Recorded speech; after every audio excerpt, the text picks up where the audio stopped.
Yeah, I mean, this is a story that just gets more strange with every passing charge that's laid here. We have now a third Ukrainian who has been charged in connection with a conspiracy to commit arson and endanger life, all linked to property that is linked to the Prime Minister, Sir Keir Starmer. And in court today was Petro Pochinok, 34-year-old from Holloway Road in North London. He is now standing accused alongside Stanislav Karpiuk and Roman Lavronovich, all three men, all Ukrainians, charged with this conspiracy that resulted from a number of firebomb attacks, one on the 12th of May at the family home of Sir Keir Starmer in Kentish Town, a fire that was confined to the doorway of that address and quickly extinguished by the fire service. But 4 days before that, a car that the Prime Minister used to own but then sold to a neighbour in that same street as his home address, that was firebombed. And then a day before the fire in Kentish Town, an address linked to the Prime Minister more than 2 decades ago, an address that he used to own, was again firebombed. A similar attack to the one in Kentish Town, confined to the doorway. A resident of that property had to be rescued by the fire service, but luckily was uninjured. All three of these men who stand accused of this conspiracy to commit arson have been remanded into custody. They will all appear at the Central Criminal Court for their first Crown Court appearance. That's the Old Bailey on the 6th of June. A third man has been arrested in connection with attacks on 2 properties and a car linked to Sir Keir Starmer. The 34-year-old is being held on suspicion of conspiracy to commit arson with intent to endanger life. 2 other men, a 26-year-old and a 21-year-old Ukrainian national, are also in custody. It started like something out of a crime drama. 1 fire on a quiet North London street? Odd. 2, alarming. 3, now we're in full-blown political thriller territory. And here's the twist. All the damaged properties had ties to Keir Starmer. Not government offices, not Labour HQ, personal addresses. That's when the tone shifted. From maybe it's just teenagers with matches to, okay, who's trying to send a message to the Prime Minister? Now, police aren't just dealing with, but they're mapping timelines, cross-referencing foreign nationals and asking themselves the kind of questions MI5 usually handles. Because this isn't just about property damage, it's about pressure points. In a country already tense about protests, elections, and which minister just embarrassed themselves on live TV, the last thing anyone expected was a slow-burning arson plot creeping into the Prime Minister's old neighbourhood. Is this just an overcooked prank or something far more calculated, creeping through the cracks of national security? Either way, no one's calling it a coincidence anymore. This case just gets all the more strange with every passing charge that we hear about. This is Stanislav. Just when it seemed like this case had hit peak chaos, it took an even darker turn. Because the suspects didn't stay silent, they started talking. And they weren't just pointing fingers at each other, they named someone else. A 4th figure. A shadowy presence they claim was pulling the strings. If their claims are true, this isn't just arson, it's something far more explosive. A plot with a mastermind still lurking in the background. What started as scattered acts of vandalism now looks more like a coordinated strike campaign. And the implications? Huge. We're no longer talking about petty crime or local unrest.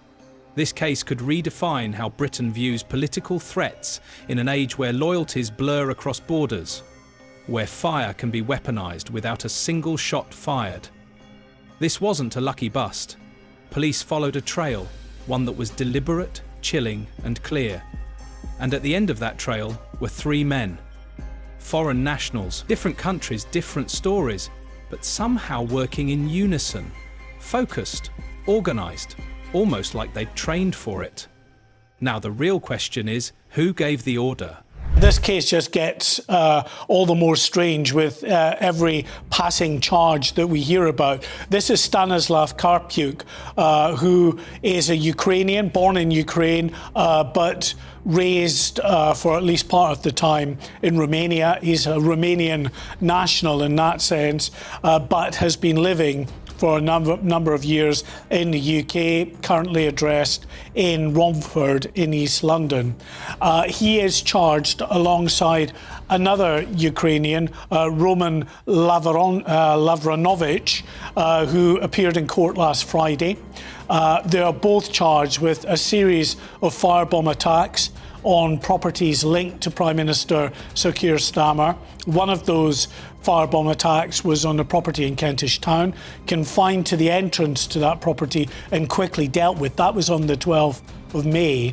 4 days before that, he had, or 4 days before that, another piece of property, a car this time, that was linked to Keir Starmer previously. He had sold that to a neighbour on that same street in Kentish Town, was set ablaze.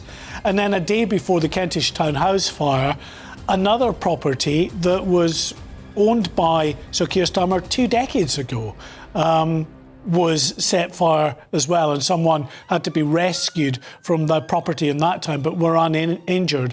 So yeah, a strange case, no idea yet on the possible motivation, just that 2 Ukrainians have been charged. A third man, a 34-year-old who was arrested in Chelsea yesterday, is still being questioned by police. Let's talk about the men at the centre of it all.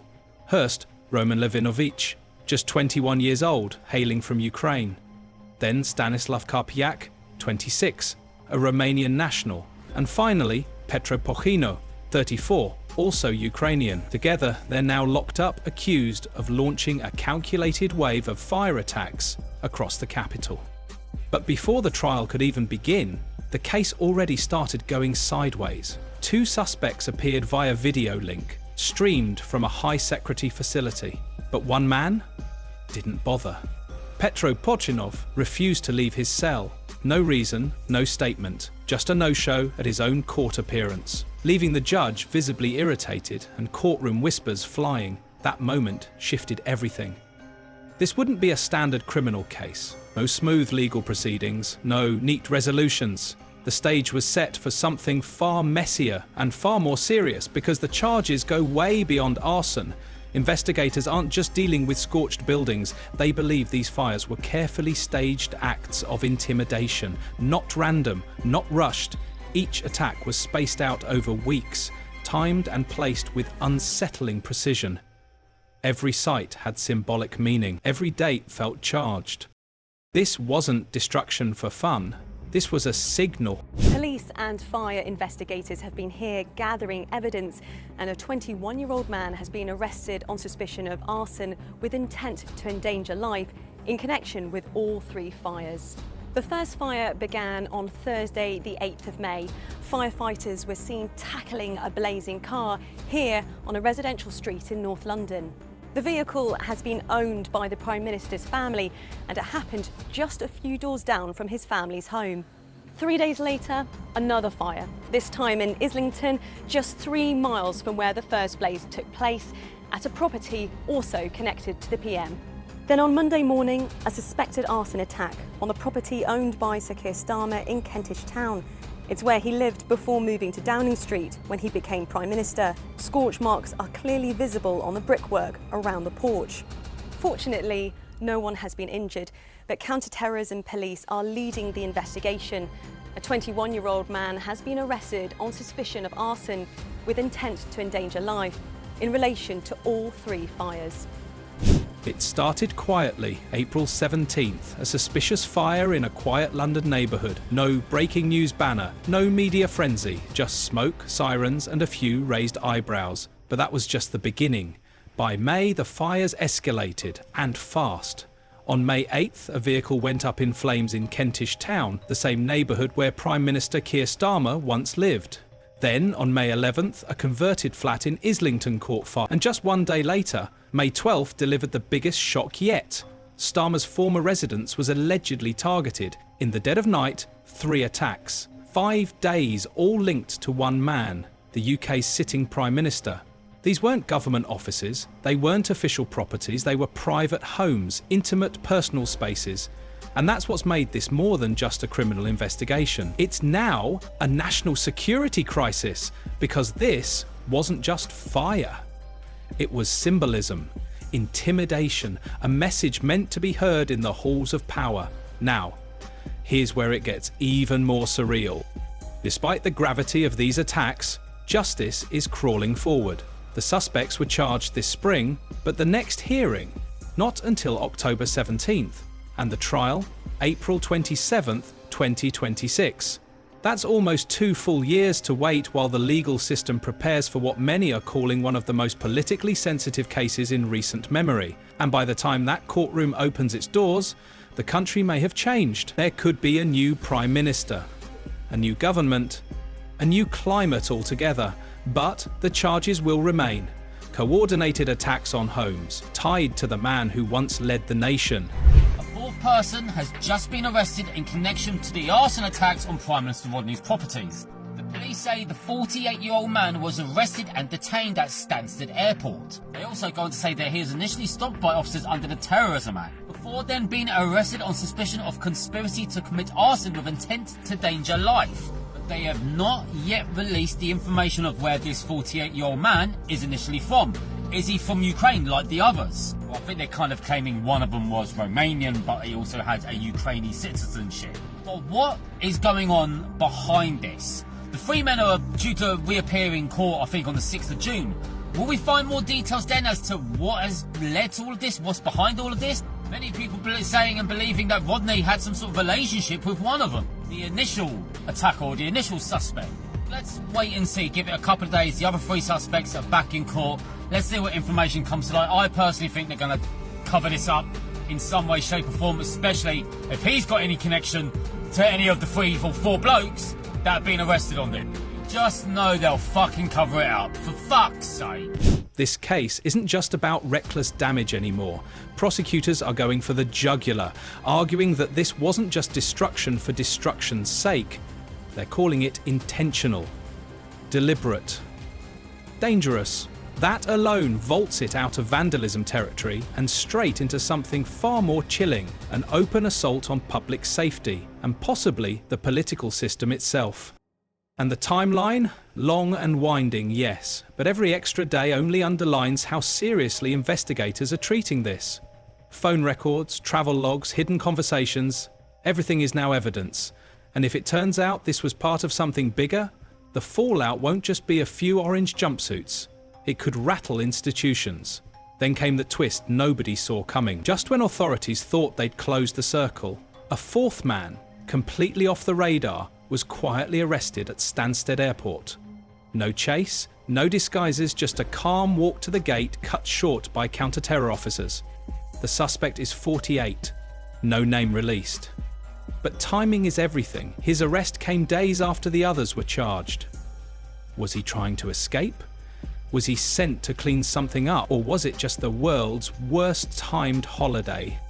Either way, he's not flying anywhere now. He's out on bail, tagged, watched and scheduled to face the courts in July. And if he thought he was walking away from this, he may have just stepped into the deepest legal trap of his life. This isn't some isolated firebug story anymore. Every new development peels back another layer, and what's underneath is starting to look like coordinated sabotage, gnome out, and it's terrifying. These weren't just torch jobs on random properties. These were deliberate strikes on buildings tied to Britain's Prime Minister. This case isn't just criminal, it's a national security alarm bell. And the fact that some suspects are foreign nationals, that adds geopolitical heat to an already boiling investigation. With Romanian and Ukrainian links now confirmed, questions are flying. Was this local chaos with foreign roots, or foreign chaos disguised as local unrest? And how did this get so far without anyone noticing? Then there's the most ominous part. The whisper of a puppet master. Someone else, still unnamed, still out there. If these men were taking orders, we're no longer talking arson, we're talking political warfare, still. Despite the urgency, the courts are playing it by the book. Charges are filed, rights upheld, trials scheduled. Due process remains, but even with courtroom calm, the national anxiety is real. How exposed are our leaders? How quickly could chaos spread in the hands of just a few? This wasn't an attack on policy, it was an attack on presence, on leadership, on stability. And we're not even close to the final chapter. The trial's nearly a year away, the list of suspects is growing, and every locked phone and seized laptop holds the potential to blow this story wide open. Don't forget to like and subscribe to the channel for more updates like this.